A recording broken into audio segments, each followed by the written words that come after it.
ଆସ ହସିବା ଆସ ହସିବାକୁ ମୁଁ ଆପଣଙ୍କୁ ନିମନ୍ତ୍ରଣ କରୁଛି। ଆଉ ହଁ, ଏ ଯେଉଁ ବେଲ୍ ଆଇକନ୍ ସବସ୍କ୍ରାଇବ୍ ଲେଖା ହେଇଛି ସେଠିକି ଯାଇ ଆପଣ ଦବେଇ ଦେବେ, ଆଉ ଅଲ୍ ନୋଟିଫିକେସନ୍କୁ କ୍ଲିକ୍ କରିଦେବେ। ଆଉ ଯଦି ନ କଲେ ଆସ ହସିବା ରାଣ ପକାଉଛି। ଆପଣଙ୍କ ମନରେ ଥିବା ଯାହାକୁ ଅଧିକ ଭଲ ପାଉଛନ୍ତି ତାଙ୍କ ରାଣ ନିଶ୍ଚିତ ସବସ୍କ୍ରାଇବ୍ କରି ଲାଇକ୍ ସେୟାର କରିବେ, କାରଣ ମୁଁ ବାଧ୍ୟତାମୂଳକ ଆପଣଙ୍କ ପାଖକୁ ନେବାକୁ ଚାହିଁବି, କାରଣ ଆପଣମାନେ ମୋ ନିଜର। ଆଉ ମୁଁ ହସିବାକୁ ଚାହେଁ, ଆଉ ମୁଁ ହସେଇବାକୁ ଚାହେଁ କି ନାହିଁ ଜାଣିନି, ଆପଣଙ୍କ ଉପରେ କାନ୍ଦିବେ। Okay, thank you so much. Like share subscribe ଟିକେ କରିଦେବ, ନ କଲେ ରାଣ ପକେଇ ଦେଇକି ମନ ଭିତରୁ ଏଇଠୁ ବାହାରିବ। ଜୟ ଜଗନ୍ନାଥ, ଜୟ ଜଗନ୍ନାଥ। ହ୍ୟାଲୋ, ହାଏ, ନମସ୍କାର। ମୁଁ ଆପଣଙ୍କୁ ସ୍ୱାଗତ କରୁଛି ଆସ ଆସ ଆସ ହସିବା।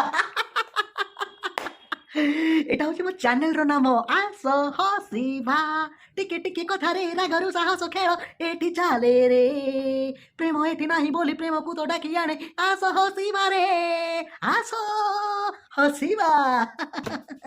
ତ ସମସ୍ତଙ୍କର ଯାହା ସମ୍ମାନନୀୟ ପଦ ମାନେ ଆମେ କରୁ ନମସ୍କାର।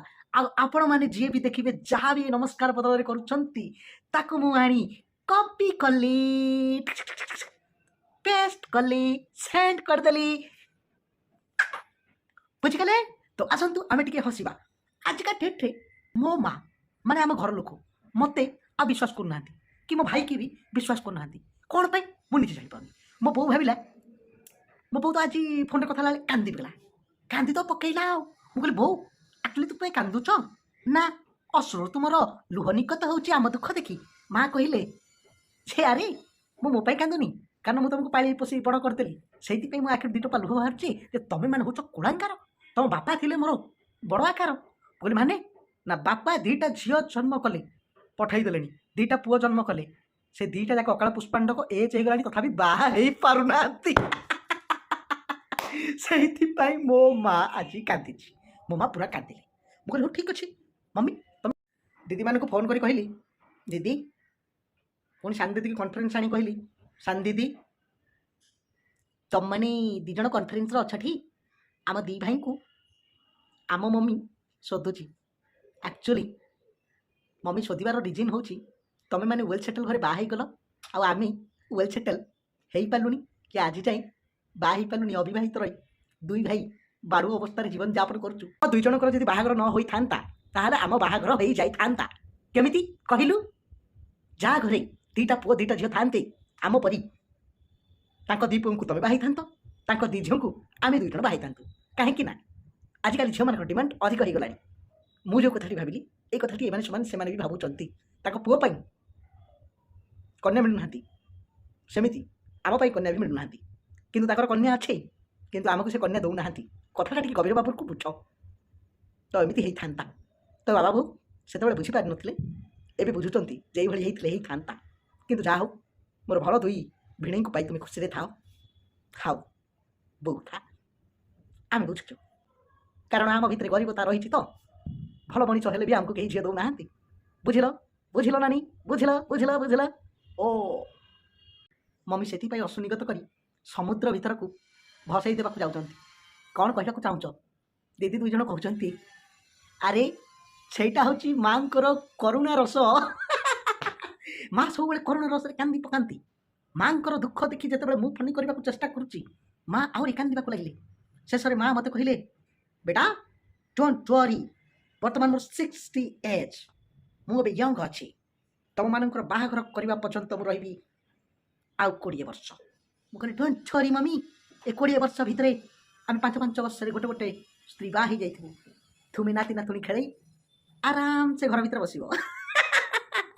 बापा कहनी बापा पूरा पारासीटामोल बढ़ीगला ज्वर ज्वर है कहते मो पु मैंने बाहर ना माने मु ज्वर हेले भी मेडिसिन खाइबी ना। ज्वर हो बंधु पड़े गाधियापाई ज्वर हो नदी पड़े गाधियापाई आम पचारू बाबा ज्वर हो आटलिस्ट जाकि मेडिसिन तो खाओ डॉक्टर गुड़ा कौन भी जन्म होती से जन्म होती रोगी मान भल करेंगे बोली। बाबा कहले रोगी मान भल करने कथा जदि ताहले मो पुओ मैंने बाहर पारना से बाहागर कर मु मेडिसिन खाई। डॉक्टर मैंने शक हो कहले तुम जाओ नदी बुड़ तुम भल हो जाओ। बाबा को विश्वास था जो मैंने जहाँ करूँ मो पु मान बाहर मुझे ओके किंतु सी बारंबार नदी गाधी प्रमाण दे मो पुओ मैंने अविवाहित बाबा एमती जमा भी करे ना। तो एमती अनेक कथा आम मुझे जो कॉलेज पढ़ुले 2012 कि 13 मसीह ଆଜି ଗଲାଣି 10 ବର୍ଷ। ଏ 10 ବର୍ଷ ଭିତରେ ମୋର ଅନେକ ସାଙ୍ଗ ବାହା ହେଇଗଲେଣି। ବାହା ହେଇକି ତାଙ୍କ ଛୁଆମାନେ ଜନ୍ମ ହେଇକି ମୋ ହାଇଟ୍‌ର ହେଇସାରିଲେଣି। ମୋ ହାଇଟ୍‌ର ହେଇସାରିଲେଣି ମାନେ ଆପଣ ଭାବିପାରୁଥିବେ ମୁଁ ଏଠି କ'ଣ କରିବି? ଚିତାକର୍ଷକ ମର୍ମ ଆକାରରେ ମୁଁ ଜମାରୁ ପୁଷ୍ଠିତ ହେଇଗଲିଣି। ଯେ ମୋ ସାଙ୍ଗମାନଙ୍କ ପୁଅ ଝିଅମାନେ ଆସି ମୋତେ ଚା ଚା ଚା ଚା ଡାକୁଛନ୍ତି। ମୋ ସ୍ତ୍ରୀ ଯେତେବେଳେ ମୋତେ ବାହା ହେବ, ଯଦି ବାହା ହେବା ପାଇଁ କିଏ ଆସିଲେ ମୋତେ ପୁଣି ଦେଖିବେ ଚା ଚା ଡାକୁଛନ୍ତି। ତମେ ଏତେ ପର୍ଯ୍ୟନ୍ତ ବାହା ହେଇନଥିଲ କ'ଣ କରୁଥିଲ? ତମର ଗୁପ୍ତ ରୋଗ ଥିଲା, ତମର ଏଇ ରୋଗ ଥିଲା, ତମର ଅମକ ସମକ ଥିଲା, ତମେ ଏହା କରୁଥିଲ, ତମେ ସେୟା କରୁଥିଲ କହି ମୋତେ ମାରି ପକେଇବ ଶେଷରେ। ମୋ ପିଲା ଛୁଆ ବି ଆଉ ହେବେନି, କାହିଁକିନା ମୋତେ ଡାଡ଼ି ଡାକିବା ବଦଳରେ ସେମାନଙ୍କୁ ଲାଜ ଲାଗିବ। ସମ୍ମାନନୀୟ ଭାଇ ଓ ଭଉଣୀମାନେ, ଯଦି କେଉଁଠାରେ ଆପଣ ନିଜର ଏକ ମହତ୍ତ୍ୱପୂର୍ଣ୍ଣ କାର୍ଯ୍ୟ କରିବାକୁ ଯାଉଛନ୍ତି ତାହେଲେ ଆମକୁ କଣ୍ଟାକ୍ଟ କରନ୍ତୁ। ମୁଁ ସମସ୍ତଙ୍କର ବାହାଘର କରଉଛି। ମୁଁ ହେଉଛି ଗୋଟେ ବ୍ରୋକର। ତ ଏଇ ବ୍ରୋକରକୁ ଧରି ଆପଣମାନେ ବାହାଘର ସୁନିଶ୍ଚିତ ଭାବରେ କରିପାରିବେ। ଯଦି ମୁଁ ମ୍ୟାଟ୍ରିମୋନି ସାଇଟ୍ ଖୋଲେ ତାହେଲେ ଜୋତାରେ ବାଟ ପଡ଼ିବ। ଦ୍ୟାଟ୍ସ ଇଟ୍। ତ ଦିନେ ବାହାଦୁରୀ ମାରି ମୁଁ ଗୋଟେ ଝିଅକୁ କହିଥିଲି ସଲମାନ ଖାନ କାହିଁକି ବାହା ହେଇନଥିଲେ ଜାଣିଛ? କି ବାହା ହେଉନାହାନ୍ତି ବି ଜାଣିଛ? ବିକଜ କି ତାଙ୍କ ବଡି କାଳେ ନଷ୍ଟ ହେଇଯିବ। ସେଇଥିପାଇଁ ମୁଁ ବାହାଦୁରୀ ମାରିକି କହିଲି ଯେ ମୋ ବାହାଘର ଏଇଥିପାଇଁ ଟିକି ପାରୁନି ଯେ କାଳେ ମୋ ବଡି ନଷ୍ଟ ହେଇଯିବ ତମମାନଙ୍କ ଶରୀରରେ ବାଜି। ଏଇସବୁ କଥା। ଦିନେ ଘଣ୍ଟା ପିନ୍ଧିକି ବାହାରକୁ ପଳେଇଲି, ସମସ୍ତେ କହିଲେ ଆପଲ ଆପଲ ଆପଲ ଆପଲ। ନ ଦେଖିକି କହିଥିଲେ, ମୁଁ କହିଲି ହଁ ଇଏ ତ ଆପଲ। ତାପରେ ସମସ୍ତେ ଦେଖିଲେ ଆମର 2000 ଟଙ୍କା। ମୁଁ କହିଲି ମୁଁ କ'ଣ କହିଥିଲି ମୁଁ ଆପଲ ପିନ୍ଧିଛି ବୋଲି? ତମମାନେ ନିଜେ ଦୂରରୁ ଦେଖିକିରି ନିଜର କ୍ୟାରେକ୍ଟର ଜଜ୍ କରିଦେଉଛ ଯେ ଜୋତା ଆଉ କ'ଣ ସାର୍ଟ ପିନ୍ଧି ପକେଇଲେ ମଣିଷର ଅତିଥି ଚର୍ଚ୍ଚା କରାଯାଏ।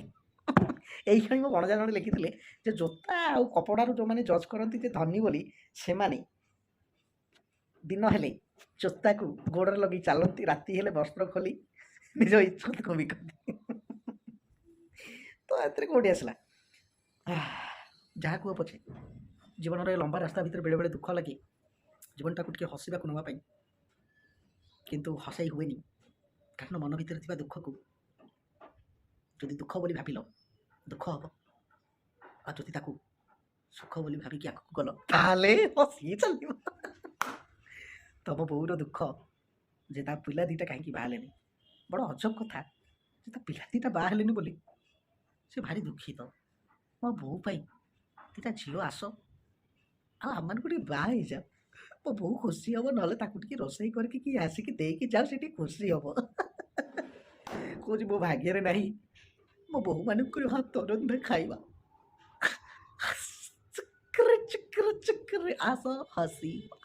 ଆପଣମାନଙ୍କୁ କହିବି ନେକ୍ସଟ ଟାଇମ୍ ଆସ ହସିବାରେ ବିଭିନ୍ନ ପ୍ରକାର ଲୋକଙ୍କୁ ବିଭିନ୍ନ ପ୍ରକାର ଗିଫ୍ଟ।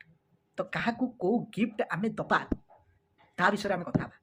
ଆଜି ଯେହେତୁ ବ୍ୟକ୍ତିଗତ ଭାବରେ ମାଙ୍କର ରସ, ପିତାଙ୍କର ରସ, ଭଉଣୀଙ୍କର ରସ ଏବଂ ଦୁଇ ପୁଅଙ୍କର କରୁଣ କାହାଣୀ ମୁଁ ଶୁଣିଲି, ନେକ୍ସଟ ଆପଣମାନଙ୍କୁ ବଢ଼ିଆ ଜର୍ଜରିତ ଭାବରେ ଆଣିବି ଆସ ହସିବାକୁ ଯେ ଜୀବନରେ କାହାକୁ କେଉଁ ଗିଫ୍ଟ ଦେଇକି ଆପଣ ଇମ୍ପ୍ରେସ୍ କରିପାରିବେ।